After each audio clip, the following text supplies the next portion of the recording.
As mulheres começam a mostrar a cara, né? A Portmos é uma empresa que já está há 20 anos no mercado, no Brasil há 10 anos, né? Eu sempre trabalhei na gestão da empresa, mas nunca mostrei a cara, né? O mundo passa a se abrir com mais simpatia e eu acho que a gente vai muito elegantemente tomando os nossos postos, né? Talvez muitas, como eu, já vinham trabalhando, mas não se apresentavam, né? Com certeza.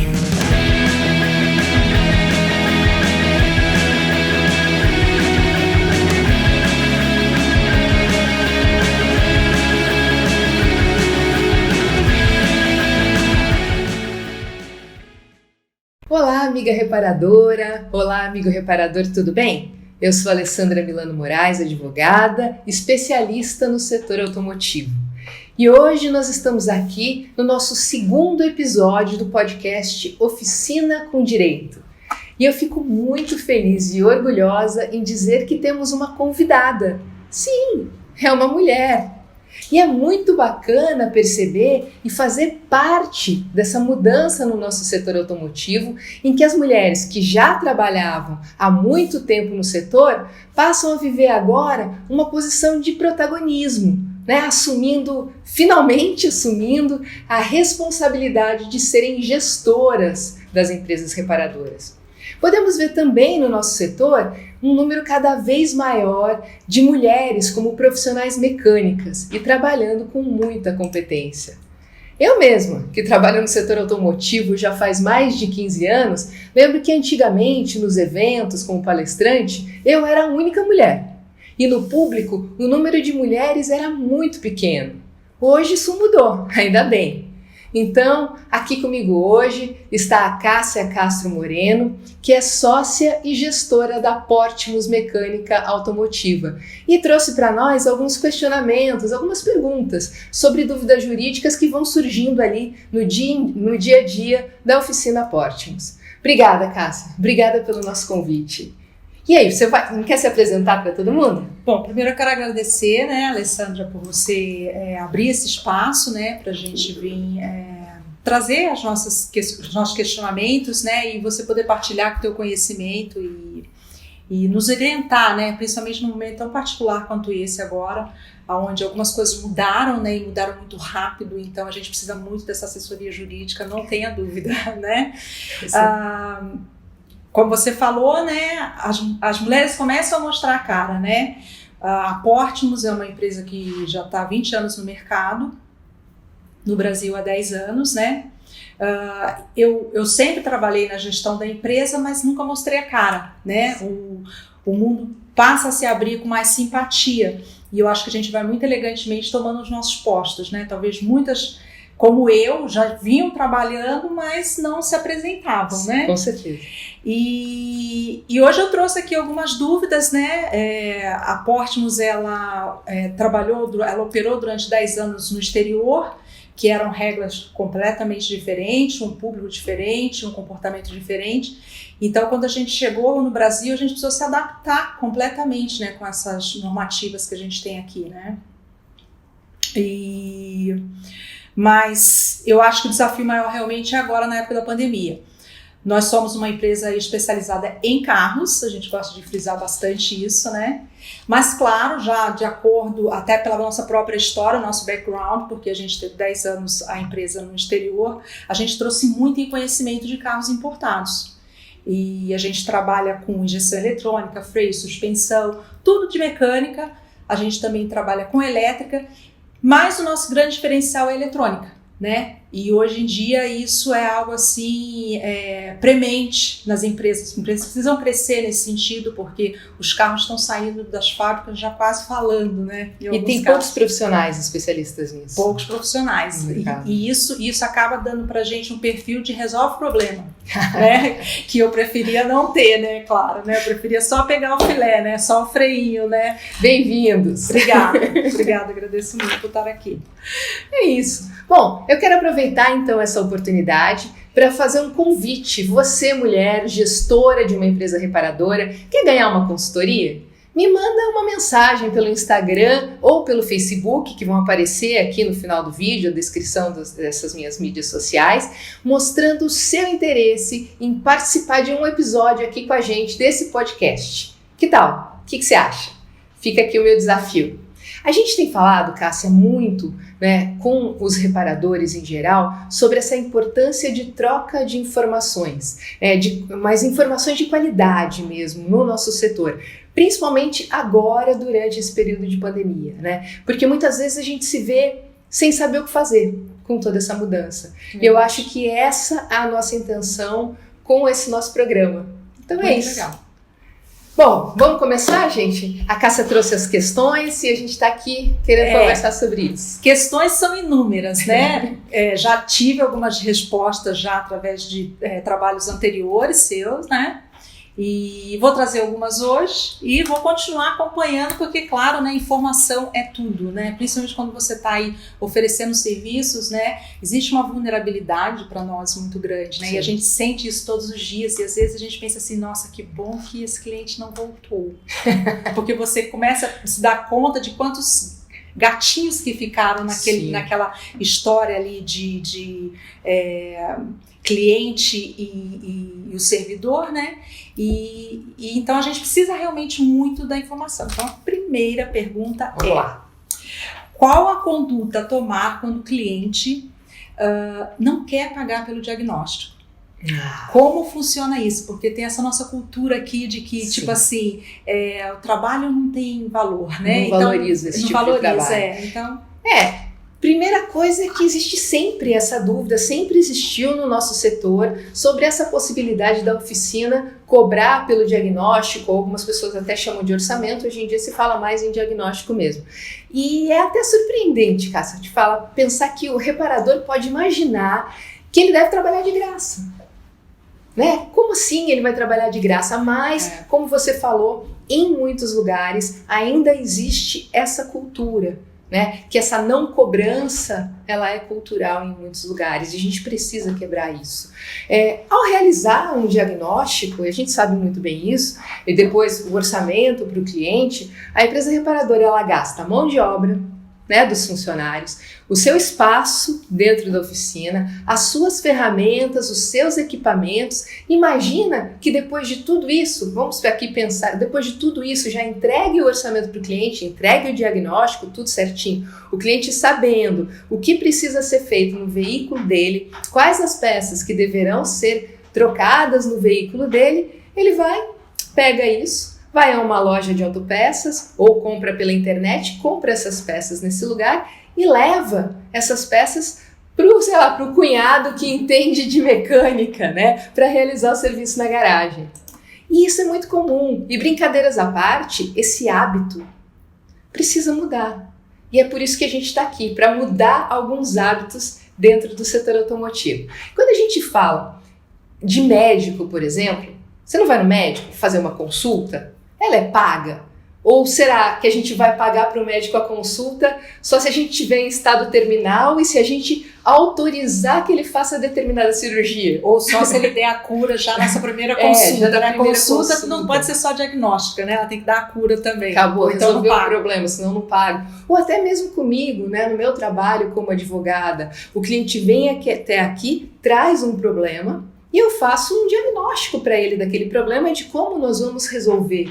E é claro que esse serviço é o meu trabalho, né? Eu sou a especialista no setor e ele é pago. Da mesma forma, a oficina, o reparador é o especialista, é o expert. Então ele tem que ser pago, né, por aquele trabalho. E diagnóstico, orçamento é trabalho e dá trabalho. Sim, eu acho até que é bem importante frisar isso, porque para quem é da área sabe. Mas para quem não é, para aqueles nossos viewers que são os clientes ou clientes em potencial, compreender que você tem que ter um determinado conhecimento mesmo só para o diagnóstico, né? Porque tem que ter toda uma cautela, muitas vezes você tem que desmontar vários compartimentos para poder chegar aonde o problema está estabelecido, para então você poder entregar o diagnóstico dizendo, olha, o que precisa ser trocado é essa peça. Então isso entra dentro daquilo que você falou. São algumas horas de trabalho muitas vezes, tem todo um custo operacional em cima disso, né? Vocês são os especialistas e se vocês oferecerem um diagnóstico errado para aquele cliente, vocês podem responder por isso? Sim. Existe essa responsabilidade. Só que para a gente cobrar por esse diagnóstico, a gente tem que tomar algumas precauções. E é isso que a gente vai falar aqui. A primeira coisa diz respeito à informação. E a gente já teve a oportunidade, inclusive, de falar em alguns vídeos anteriores que informação é palavra-chave das relações de consumo, né? Que são aquelas relações que a gente pratica todos os dias com os nossos clientes na oficina, né? E por serem justamente relações de consumo, elas são regulamentadas por uma lei que é conhecida como Código de Defesa do Consumidor. Todo mundo conhece. Bom, só que essa lei, o Código de Defesa do Consumidor, ela determina que o fornecedor, que somos nós, ele deve informar para o cliente, que é o consumidor, tudo, absolutamente tudo sobre os produtos e os serviços que ele está vendendo, né, para aquele cliente e de que forma que isso vai ser feito. Então, nesse caso que você perguntou do diagnóstico, é importante que fique afixado na parede ou em um quadro de avisos no interior da oficina, na recepção, que é o local onde o cliente vai ficar, né? Que a empresa cobra por esses diagnósticos ou orçamentos, dependendo de como você chama. Então, a empresa cobra o diagnóstico. E isso deve ser reforçado depois, se for o caso, por e-mail ou então colhida mesmo a assinatura do cliente antes de realizar o diagnóstico, porque depois já não resolve mais. Antes de realizar o diagnóstico, um documento dizendo que o consumidor está ciente que isso é cobrado e que ele concorda com essa cobrança e, claro, dando o preço, né? Qual é o valor? Bom, feito isso, se eu fiz isso, aquele cliente contratou um serviço. É um serviço como qualquer outro. É um serviço investigativo, né? Sim, para que mas só é um então serviço. a gente possa... É tão serviço quanto trocar um freio, quanto trocar um disco de freio. Tão serviço quanto, só que é um investigativo, como você disse. É um diagnóstico. Claro que a gente pode explicar depois para o cliente que se ele optar por realizar aquele serviço ali com a gente na oficina, esse valor pode até ser descontado do valor final, né? Do valor incorporado, total, né? Incorporado naquilo, não, com certeza. Só que, meus amigos e Cássia, se o cliente não concordar e não der autorização, o diagnóstico, primeira coisa, eu não concordo, então tá bom, não vou fazer. Ou vou fazer, mas só se eu achar que é um serviço que dá para fazer de graça, né? Só se eu quiser fazer uma caridade, que não é, principalmente agora, objetivo, não né? é o objetivo. Mas se ele concordar e não pagar, aí ele poderá ser cobrado judicialmente desse valor, né? Mas aí a gente pensa, puxa vida, às vezes não vale a pena, porque o valor é muito pequeno, como é que eu vou acionar judicialmente? Mas então... O que a gente tem que lembrar é o seguinte, a gente sabe no dia a dia da oficina, existe um sentimento quando alguma coisa não está certa naquela relação, quando alguma coisa vai dar errado. A gente chama lá na Portmos de bandeira amarela, né? Bandeira Quando amarela. levanta a bandeira amarela, começa a ficar atento porque ela rapidinho evolui para vermelha. Eu chamo de sininho, é um sininho que toca aqui atrás do ouvido. Nesse caso, a minha sugestão é a seguinte, é que o valor referente ao diagnóstico, se for um valor mais baixo, né, que seja cobrado antecipadamente, né? Então é assim, você paga e eu realizo o diagnóstico. E não o contrário. Pode ser feito, sem dúvida nenhuma. Se não for dessa forma, aquele não é o cliente que eu quero ter. Exatamente. Para mim, ali na minha oficina, é um cliente que eu não preciso realizar aquele serviço, que vai me dar mais dor de cabeça do que ser lucrativo, de fato. Vai colocar em risco, na verdade, né? Porque tudo pode caminhar muito bem, você faz o diagnóstico, o cliente faz o serviço, então você incorpora, né, o tempo que o teu funcionário ficou ali para desmontar, ele já teria que desmontar realmente para resolver o problema. Então, assim você consegue incorporar. O problema é que quando a pessoa diz que não quer fazer o serviço, você tem que remontar tudo de novo. Então, você perdeu essas horas, o expertise do técnico que ficou ali fazendo com cautela para não danificar outros, né? Principalmente se a gente está falando de eletrônico, né? Que são muito sensíveis. E depois no final você não receber. Então, assim, realmente a gente precisa mudar essa cultura. Precisa. Lembra que no começo eu falei que a gente teve que se adequar, porque já é um comportamento que a gente não encontra fora, pelo menos onde a gente teve a oficina, porque já está contextualizado, né? De que, tipo assim, essa mão de obra, ela é valorosa. Sim. Eu preciso de um bom técnico para desmontar o meu carro, para ele me causar mais problema do que aquele que eu já estou tendo, né? Então não pode ser meu cunhado. Não pode ser aquele que entende de mecânica. Aquele que viu lá na internet. Vamos lá, temos mais uma pergunta. Temos. Nós temos um canal, né, na nossa oficina, e nós temos uma preocupação muito grande porque o que o canal leva? Coisas do nosso dia a dia, né? E o que é o nosso dia a dia? Arrumar carros. Sim, sem dúvida. Só que os carros não são nossos, né? E enquanto a gente está filmando, o nosso técnico lá fazendo o trabalho, o serviço para a gente poder levar como material para os nossos vídeos, em que situação que a gente está se colocando, Alessandra? Tem problema você filmar o carro de terceiros e depois levar essa imagem para o YouTube? Como que funciona isso? Bom, hoje em dia tem muitas... Que medo, gente, da resposta. Tem muitas oficinas, tem muitos reparadores que possuem canais no YouTube e, aliás, com excelentes conteúdos. O de vocês é um deles, é muito Obrigada. Bom mesmo. E é importante que seja assim, né? Como a gente falou anteriormente, faz parte daquela troca de informações. Sim. E que precisa ser feita. Mas a gente tem que tomar certos cuidados realmente com relação a isso, para a gente evitar as dores de cabeça, aqueles problemas desnecessários que a gente não está precisando agora. Principalmente agora, Cássia, porque está muito próximo, é a proximidade da entrada em vigor da nova Lei Geral de Proteção de Dados, a LGPD, que está tão famosa. Está todo mundo tremendo, né? Ninguém sabe o que é, ninguém mas todo mundo com medo. Mas sabe que é bomba, né? Mas está todo mundo com medo. Bom, ela diz respeito, a LGPD, né, a alguns detalhes com relação aos dados daquela pessoa.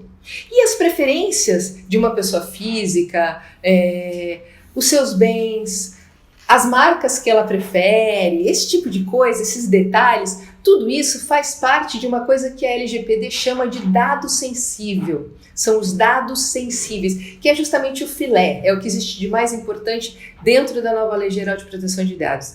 E, de certa forma, esses dados eles já eram resguardados, né, já são resguardados pela legislação que a gente tem hoje, só que com a nova lei existem penalidades muito mais graves para a empresa que de alguma forma vazar esses dados ou utilizar de alguma forma sem autorização, expuser esses dados de alguma forma.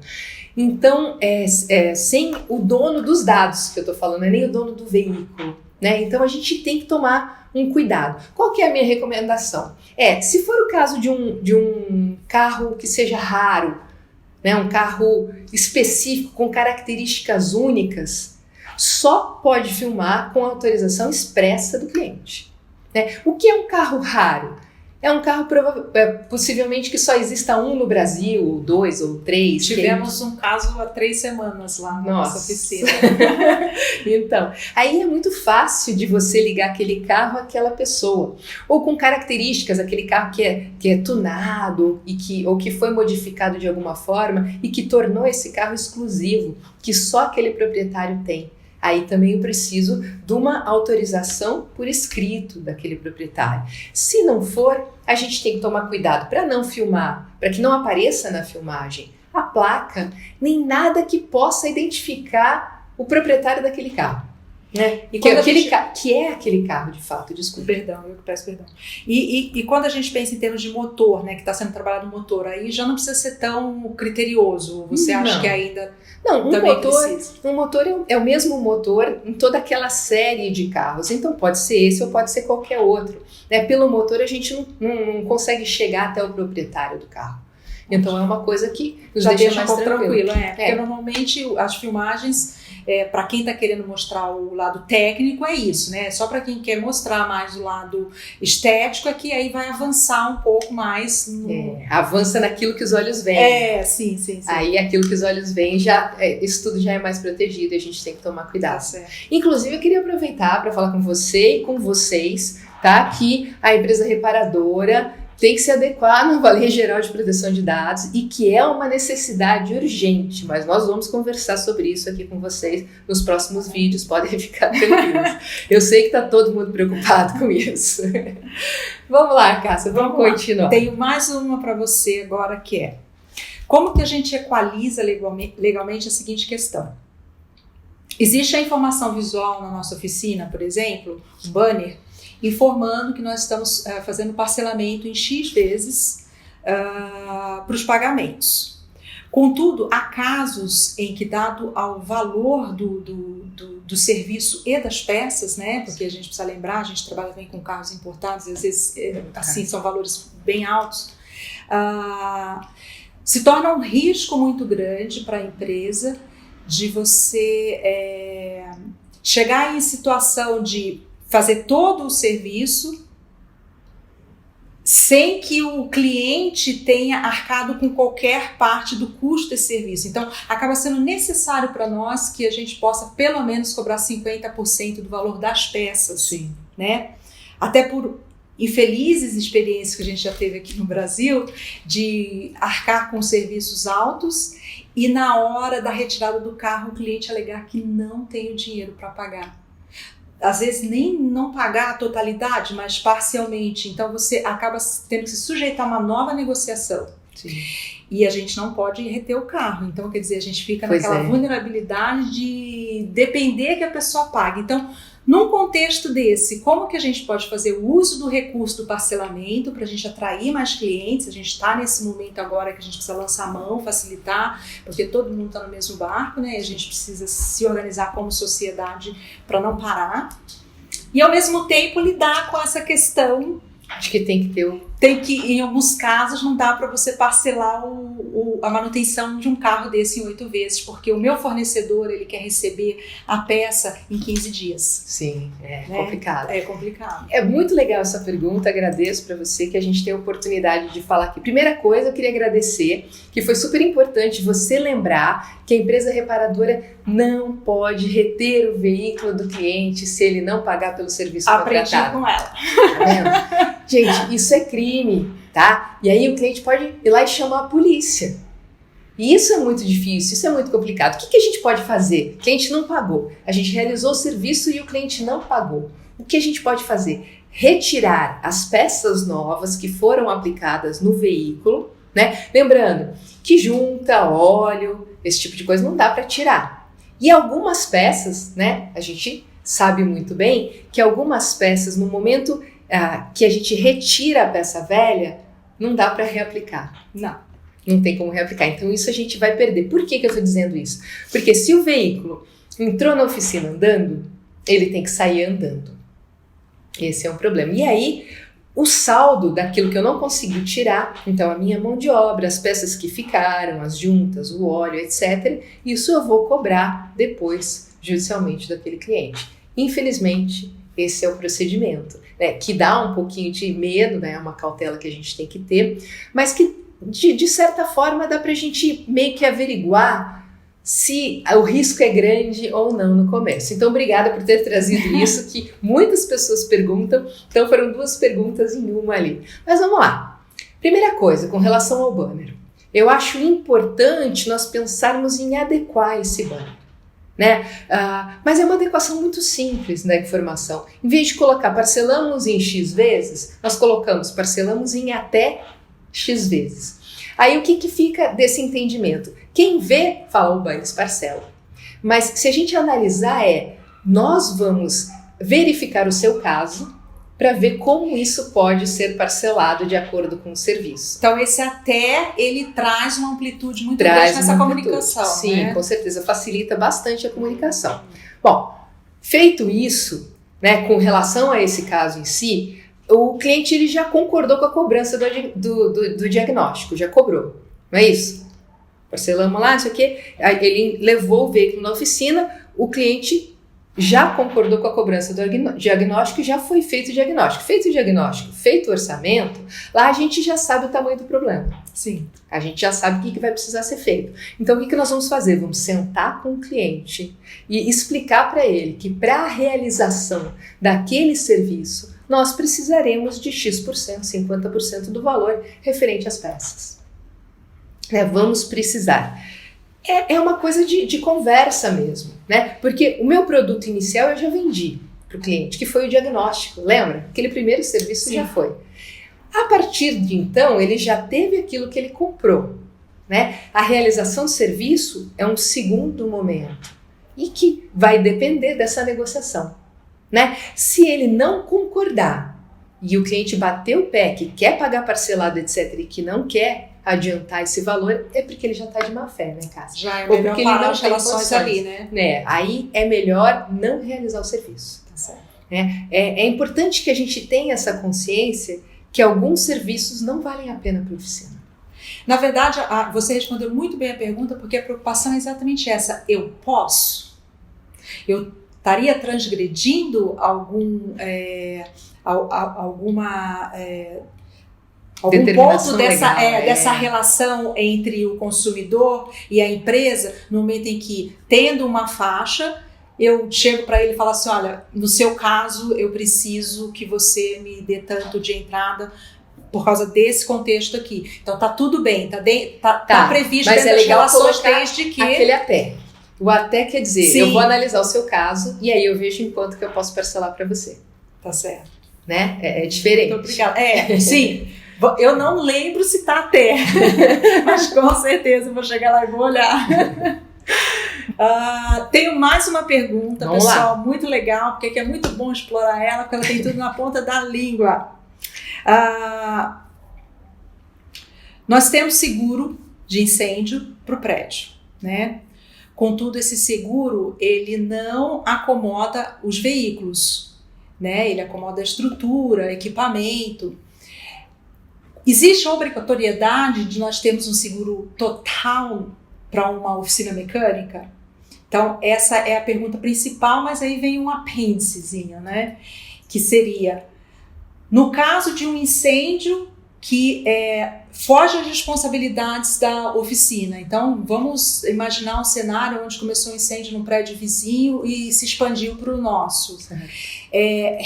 Fica sobre a responsabilidade da empresa ressarcir todas as perdas, ou tem como ou existe algum amparo onde a fonte da onde veio o incêndio passa a ser também corresponsável? Como que funciona? Eu sei que é bastante coisa que eu quero saber em uma só, né? Mas...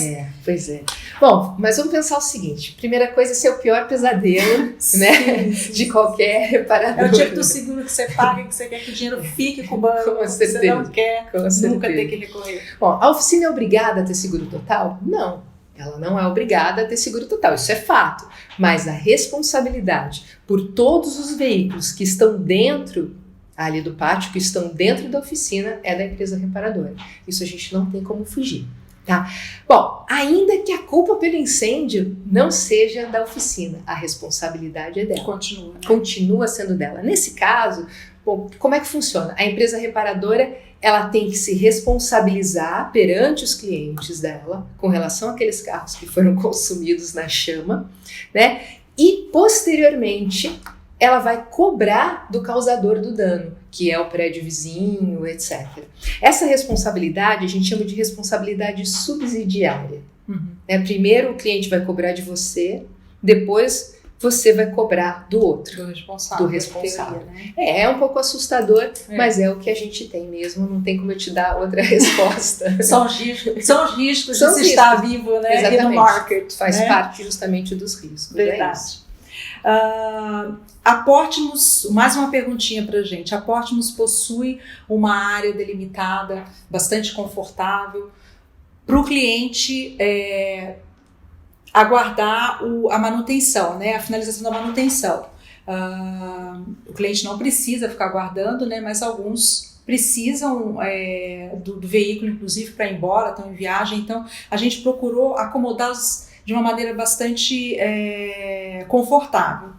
Porém, às vezes, dado a ansiedade do cliente, muitas vezes ele acaba saindo daquela área que é segura, né? Você está falando de uma área de espera, e circula numa área onde pode ter alguns perigos em potencial.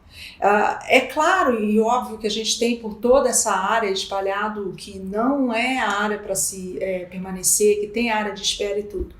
Mas como que funciona isso para a gente, né, para a empresa, se acontece de um cliente se machucar né, nesse momento aí. E ainda tem um agravante, porque muitas vezes ele já aconteceu, por isso que até eu estou me aproveitando de você, né, para poder saber me situar, dele avançar mesmo na área propriamente de trabalho, né, e aquele profissional ali que está muito absorto no trabalho não percebeu, e poderia inclusive o meu funcionário até ter se machucado. É verdade. Com a chegada de alguém abrupta, né? Então, assim, como que a lei vê isso, né? Qual que são as minhas responsabilidades? Eu sou uma babysitter? Não. Como que é pra gente? Gente, nós não somos babysitter. Vamos pensar uma coisa. Cliente ansioso é uma coisa que não existe na oficina. Eu tenho certeza que ninguém nunca teve esse tipo de experiência dentro da oficina. Difícil, né? Bom, o que eu posso te dizer, Cássia? Existindo essa área de permanência para o cliente durante a espera, dos avisos que você falou que existem, né, proibindo a circulação do cliente pela área do pátio, da oficina, além das delimitações, né, demarcando, olha, por aqui você passa, por aqui não passa, né, que são as marcações necessárias ali dentro da empresa, porque a gente tem que lembrar que nem todo mundo tem uma área grande. Sim. Né? Às vezes a oficina é pequena, então é importante que isso seja delimitado, seja demarcado. O cliente ele pode passar por aqui e chegar até onde deve chegar. Em havendo tudo isso com relação à proteção do cliente, a tudo que cabia à oficina, né, a empresa reparadora fazer, foi feito. Eu fiz tudo que eu podia. E se eu fiz tudo que eu podia e o cliente ainda assim, apesar dos avisos, apesar de ter onde ficar, der aquela carência e ele precisar dar a mão para o carro dele que está sendo reparado ali, né, e se machucar, a culpa não é da empresa reparadora. E justamente porque ela não agiu, quando a gente fala em culpa, nem com negligência, nem com imprudência e nem com imperícia. A empresa reparadora fez tudo que estava ao alcance dela.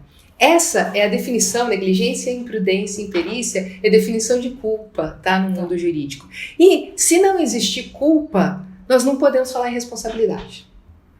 Maravilha. Não tem como ser responsabilizado. A empresa não poderá ser responsabilizada se o cliente, numa situação como essa, acabar se acidentando, né? Então, boas notícias. A gente não quer que ninguém se machuque, é claro e óbvio, evidente, né? Mas a gente tem essa preocupação também. E muitas vezes é muito delicado você falar com o cliente, porque ele mais de uma vez, né?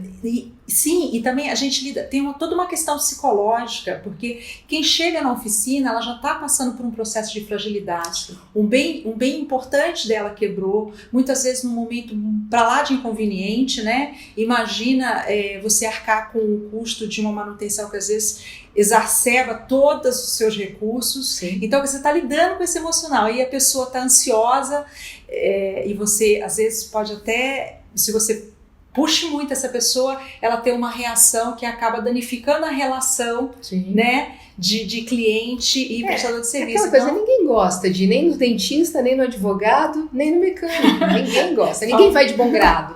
Fui lá.